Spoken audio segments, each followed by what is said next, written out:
l'esprit de service? L'esprit de service pour moi, c'est être au service d'eux.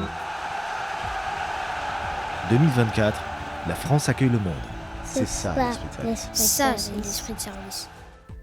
Issu du regroupement de plusieurs organisations patronales, l'UMI représente, défend et promeut les professionnels indépendants de l'hôtellerie, de la restauration et des professions saisonnières sur l'ensemble du territoire. Particulièrement concernée par les grands rendez-vous de cet été, comment cette organisation est allée appréhender les Jeux Olympiques et Paralympiques de Paris 2024 ?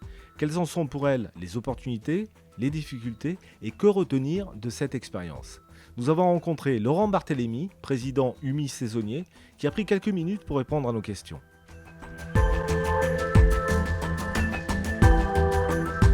Bonjour Laurent Barthélémy, qu'est-ce que représente pour l'UMI un rendez-vous tel que les Jeux Olympiques et Paralympiques de Paris 2024 ? Nous sommes aujourd'hui les adresses qui recevons le plus de monde.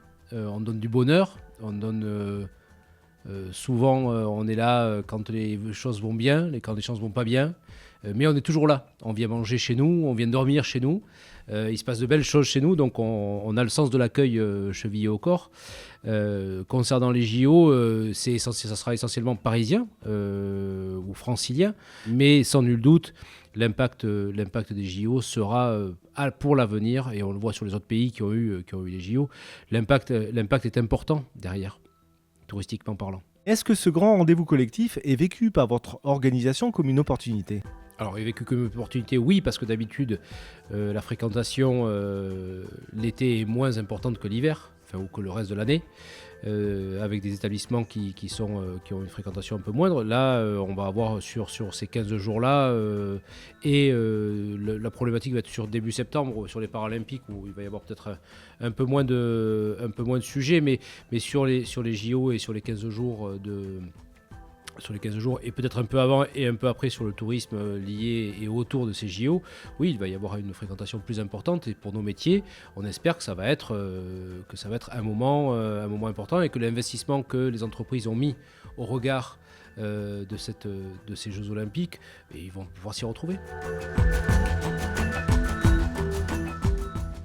On a un sujet sur les saisonniers quand même.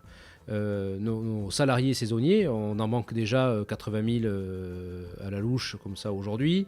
Il y a fort à parier que certains qui sont des étudiants à Paris, qui vont rester sur Paris pour profiter et travailler pendant les JO, ce sont autant de saisonniers que nous n'aurons pas sur nos zones côtières ou montagneuses ou même rurales, mais où le salarié saisonnier est quelque chose de prégnant et d'important. Donc on va avoir très certainement un sujet, on a un sujet aujourd'hui de ce côté-là, avec ce manque de salariés qui ne viennent pas, tous ces étudiants qui ne viennent pas travailler sur nos côtes et nos régions très touristiques. Une problématique liée au manque de personnel que nous connaissons bien à Esprit de Service France, notamment par une enquête sur les jeunes et les services que nous avons publiée il y a peu. Mais alors justement, comment avez-vous appréhendé cet événement ? Comment vous vous y êtes préparé ? Le sujet, on le porte maintenant depuis 2 ans et demi. Nous avons un EDEC Tourisme qui est en place aujourd'hui avec les services de l'État, avec la DGFP, avec l'OPCO, ACTO et l'AFDAS pour la partie hôtellerie de plein air. Nous avons voulu ensemble que cette partie de suractivité puisse être organisée du mieux possible, en faisant en sorte que les salariés qui vont être formés, parce qu'il s'agit de cela aussi, sont des salariés qui vont pouvoir continuer à travailler dans nos entreprises après. On ne va pas les former une fois pour qu'après ils partent travailler ailleurs. Donc le sujet, c'est tant les 2 ans qu'on vient de passer ensemble pour travailler sur l'ensemble de ces sujets, emploi, formation liés aux Jeux Olympiques, que qu'est-ce qui va devenir de ces salariés en suivant. Nous, on a appuyé énormément sur ce sujet, parce que ça paraissait pas évident au départ, mais pour nous c'était une évidence. D'abord parce que en tant qu'employeur, on est attaché à nos salariés, et en tant qu'employeur aussi, on sait le manque de salariés que nous avons aujourd'hui.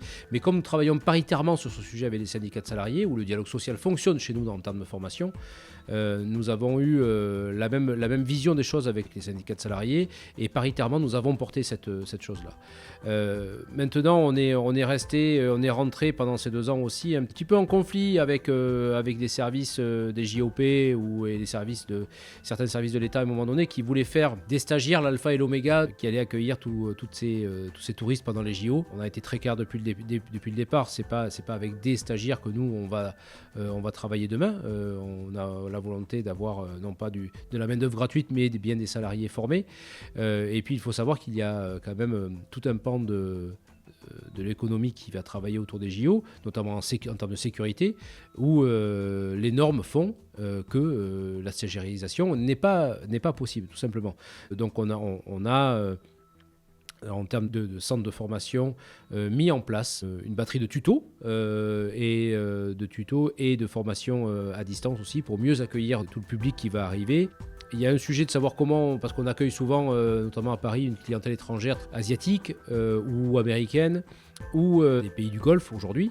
Mais tous les autres pays, on ne sait pas trop forcément les accueillir. Donc on a mis aussi ensemble comment mieux accueillir toutes ces personnes de tous ces continents.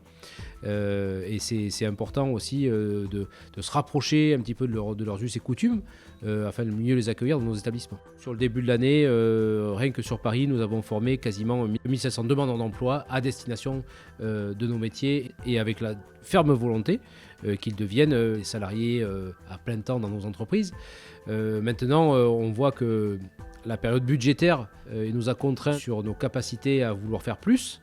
Donc malheureusement on n'a pas pu le faire et également on a fait beaucoup de job dating où on avait beaucoup d'offres d'emploi. Malheureusement les demandeurs d'emploi en face de ces offres étaient absents. Donc il y a une vraie volonté de vouloir faire et d'embaucher du monde et de prendre des salariés, mais il y a un problème de sourcing évident, mais pas que dans nos métiers, dans beaucoup de métiers, et dans nos métiers en particulier, et pour les JO qui arrivent ici. Oui, des thématiques de formation à l'accueil et au service qui sont largement abordées dans le MOOC Esprit de Service France. Mais dès aujourd'hui, que peut-on retirer, que peut-on apprendre d'une telle expérience ? D'abord, on vient de parler de l'accueil, on peut apprendre que mieux accueillir ses clients, c'est l'essentiel. Qu'ils soient en sécurité, parce qu'on a l'impression qu'on vit aussi encore dans un monde facile, mais il faut vraiment mettre nos clients en sécurité et en confiance. C'est aussi rapprocher, alors par exemple, on avait... Nous, en termes de formation et en termes d'emploi et de formation, on était un peu éloigné de France Travail jusqu'à présent. On savait qu'on avait... on était et aussi éloigné un petit peu des entreprises. Je pense que depuis 2 ans où on a travaillé ensemble sur ce sujet-là, c'est aussi mieux apprendre à travailler ensemble. Toutes ces personnes-là, je pense que toutes ces personnes qui se sont mises en marche, toutes ces entreprises qui se sont mises en marche, toutes ces organisations qui se sont mises dans ce travail-là depuis 2 ans, ne vont retirer que du bénéfice. D'abord, se dire que tout seul, on n'est rien. Il a fallu, pour organiser tout ça, mettre tout le monde en musique. C'est important de se dire qu'on fait tous partie d'un même écosystème et que cet écosystème-là ne vit et ne peut vivre et ne peut réussir que parce qu'on travaille ensemble et pas les uns à côté des autres, mais les uns avec les autres. On n'est pas toujours d'accord.